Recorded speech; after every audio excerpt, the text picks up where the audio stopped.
the NBA draft, and the hive is buzzing. Welcome to Charlotte Sports Live. I'm Will Kunkel. That is Carla Gebhardt. And pretty soon we'll be saying Charlotte is on the clock. But right now we're on the clock because we've only got 30 minutes to get everything in, and we've got a stacked show for you. NBA star Anthony Morrow is here to discuss all things NBA with you, plus a woman who's continually making history, Fox Sports' Jamie Little, here on the show. But first, we got to get back to talking about the draft because it's happening tomorrow. And they got the third pick, so I hope they know what they're doing, because that pick might sneak up on them. And if it does, we're in really big trouble. Tomorrow night, no one knows who Minnesota will be taking at 1, but it seems to be down to a 3-man race. The famed LaMelo Ball, Georgia's Anthony Edwards, and Memphis's James Wiseman. Remember, James played at Memphis for like an hour and then was all of a sudden ineligible. That's weird. Golden State doesn't need another man in the backcourt, so Ball, if he doesn't go there first overall, it's likely that he'll fall to the Hornets. Earlier today, LaMelo spoke about this possibility to the international press. No, I don't look at anything like that as pressure. Like I said, it's just basketball. So being the #1 pick, I mean, definitely holds a lot. But I feel like I was born for it. So yeah, I'm cool. All right, so I don't know much about LaMelo Ball. I know there's a whole lot of drama around there. His brother can't really shoot that much. He's gotten a little bit better. Don't we all know about his dad? So that's why I'd like him here, just from a drama and fun standpoint. Yeah, he did say today, though, in the media that he felt like he was born for the moment to be drafted #1. So that sounds good. I'm not sure that I'm sold on that based off the numbers that he put up in Australia.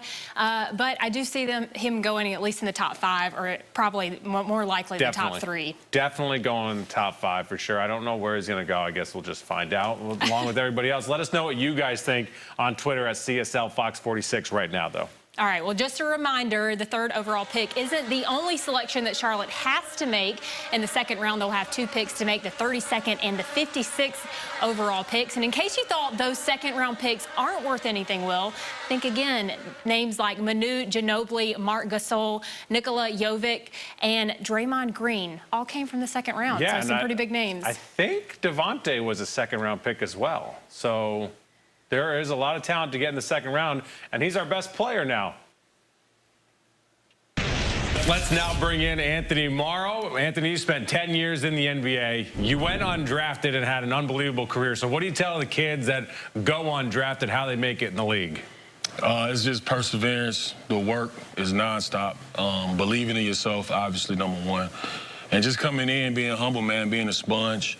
Basically just letting, coming in, letting your work ethic do the talking. I tell all the draftees that every year, if you don't get drafted, it's not the end of the world. You got to keep grinding. You went to Charlotte Latin. You obviously grew up here in Charlotte, so you're a Hornets fan.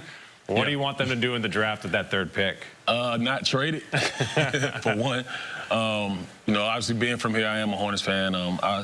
Hopefully they get LaMelo. I like the LaMelo Ball pick. If he's there at 3, I think. Convince me on that. Tell me why. 6'8", can handle the ball, can shoot, can score. He gonna sell tickets. He the future. He's only like 19 years old. Obviously he's wildly famous since he's about 14, 15 years old. So he's gonna definitely bring a little splash to the city. We haven't really had anybody like that in a really long time. So what about James Wiseman? Because I think that's the camp I fall in. Yeah, a lot of people, I'm hearing more people talk about how that may not be the right move at that high of a pick, depending on how his game develops. I don't have a lot of tape on him, so I don't really know, a lot about his game, but I know he's long, athletic, can block shots. He got a high upside. I don't think his upside is as high as LaMelo's, though. What are expectations for the Hornets? I mean, I know you're a fan, but as a fan, I guess, how about that? That's more fun. What are your expectations as a fan? You get frustrated and ticked watching them not win? I don't get frustrated. I miss Kemba being here. Obviously, my oldest son, Caden, he loved Kemba. But no, I don't really get frustrated, man. It's like you kind of get used to certain stuff. But I'm still gonna be a Hornets fan no matter what. And I think obviously they can rebuild, but if you can rebuild behind a guy like LaMelo Ball, I feel like that'd be the right move. Or Anthony Edwards if he's there, but I think he's gonna go #1. What about Russell Westbrook? That's the talk right now. Your take on it? No, I mean, obviously Mike is his guy. I love Russ. That's my brother. Played with him 3 years in OKC.